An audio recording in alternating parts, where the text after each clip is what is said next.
La révolution numérique a bouleversé nos vies. Elle a accéléré les communications, elle a multiplié le savoir. Les machines sont devenues de plus en plus indispensables, de plus en plus petites. Quelque chose nous pousse à revenir sans cesse sur ce petit écran lumineux. Il nous prend notre temps, il nous tient en éveil. Nous avons tous identifié une addiction qui nous semble inoffensive.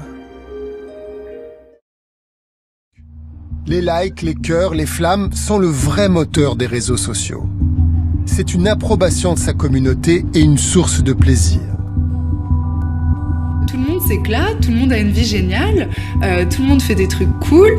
Qu'est-ce que je fais de bien dans ma vie que je pourrais montrer aux autres pour leur dire moi aussi je fais quelque chose. Et on se dit mais waouh, c'est des likes assurés, c'est pour se rassurer. Recevoir des likes a un impact sur notre cerveau. La dopamine, voilà l'hormone clé pour comprendre l'addiction.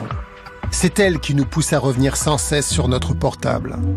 Elle alimente ce qu'on appelle le circuit de la récompense cérébrale.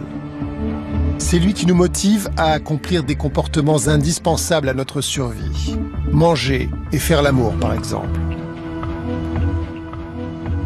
Gary Small sait pourquoi nous faisons défiler sans cesse notre fil Facebook ou Twitter. La dopamine surgit dans notre cerveau et nous vivons une expérience très agréable. Les gens veulent savoir ce qu'il y a de nouveau. La nouveauté excite notre cerveau. Ça nous donne un shoot de dopamine en quelque sorte. Ça, c'est une pompe à dopamine et je l'ai avec moi 24 heures sur 24. Ils sont pédiatres, orthophonistes, psychologues et ils veulent pousser les autorités publiques à réagir. C'est ce qui a le plus choqué les gens. Il y a une douzaine d'expériences d'imagerie cérébrale qui montrent que le cortex frontal rétrécit si vous passez trop de temps devant les écrans.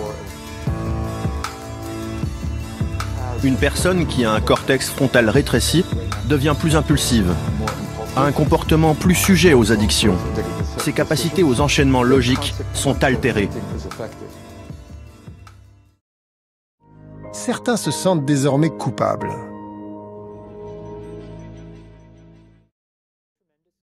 Je me sens terriblement coupable.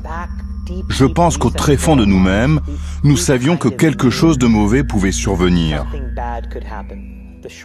Les gratifications en boucle à base de dopamine que nous avons créées sont en train de détruire la société. Si tu nourris la bête te détruira. Je peux contrôler mes décisions. Je n'utilise pas cette merde et j'interdis à mes gosses d'utiliser cette merde. Tu exploites une vulnérabilité de la psychologie humaine. Les inventeurs, les créateurs, c'est moi, c'est Marc, c'est le gars d'Instagram. On avait compris tout ça. Et consciemment, on l'a fait quand même. Notre réflexion était comment capturer un maximum de votre temps et de votre attention. Pour ça, nous devions vous fournir des pics de dopamine. Par exemple, on a créé des likes sur vos posts pour vous pousser à continuer. Sur Internet, nous ne sommes pas le client, nous sommes le produit. Démonstration sur un fil Instagram d'une jeune femme de 30 ans. Des bijoux, des vêtements, des vacances. Instagram a revendu aux annonceurs ses informations personnelles. On m'a envoyé un message un jour, on m'a dit tu es sur un forum pédopornographique. Il y a des photos de toi qui circulent et des vidéos de toi qui ont été vues plus de 150 000 fois. Mais on n'est pas préparé à ça. On s'est dit je suis prête, on n'est pas préparé. Et quand ça arrive, je vous assure que moi ça a été très dur. En échange de likes et de moments gratifiants, elle a offert ses infos, son temps et son cerveau. Souvent, beaucoup de son temps.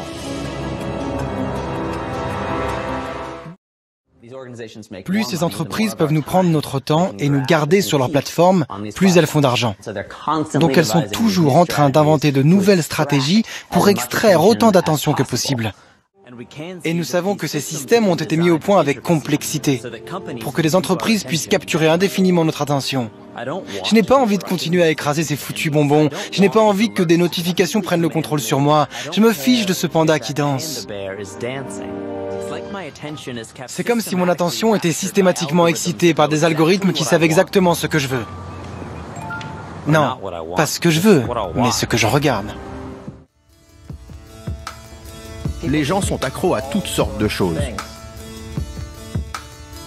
Et des fois, c'est trop de jeux vidéo, trop d'alcool, et parfois trop d'Internet. Mais ce n'est pas tout le monde.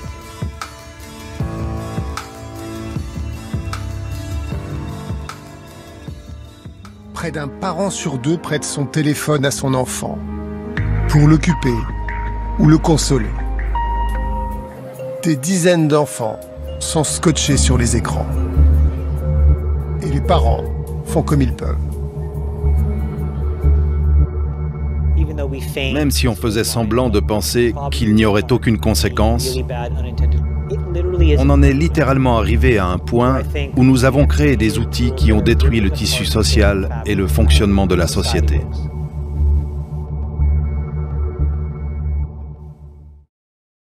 Je crois qu'il y a une catégorie de gens qui doivent être protégés, qui ne devraient pas avoir accès à certaines choses.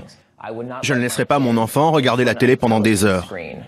Toute exposition aux écrans non surveillés est dangereuse. Je répète, toute exposition aux écrans non surveillés est dangereuse. On a étudié ça il y a quelques années. On a suivi un groupe de jeunes de 13 ans dans la nature. Après seulement 5 jours, loin des ordis et de la technologie, leur intelligence émotionnelle a progressé. Moi, par exemple, des fois, ça m'arrive, je me sens un peu harcelé. C'est-à-dire que des fois, je sais pas, genre, je suis tout seul chez moi ou dans la rue, et je me mets en mode avion parce que j'en ai marre de recevoir des notifications toutes les 30 secondes, et je coupe tout, et ça me fait un bien fou. Et en même temps, c'est une espèce de paradoxe, parce qu'en même temps, ça me fait du bien, en même temps, je me dis, ah, mais si je ratais quelque chose. Donc voilà, c'est toujours une espèce de paradoxe entre cette envie qu'on a de pouvoir retrouver un peu notre liberté, et en même temps, le fait qu'on n'a pas envie de manquer ce qui se passe, quoi. La bonne nouvelle, c'est qu'il n'y a pas de dommages permanents au cerveau des jeunes gens exposés. Il suffit de les éloigner des machines et leurs capacités mentales reviennent.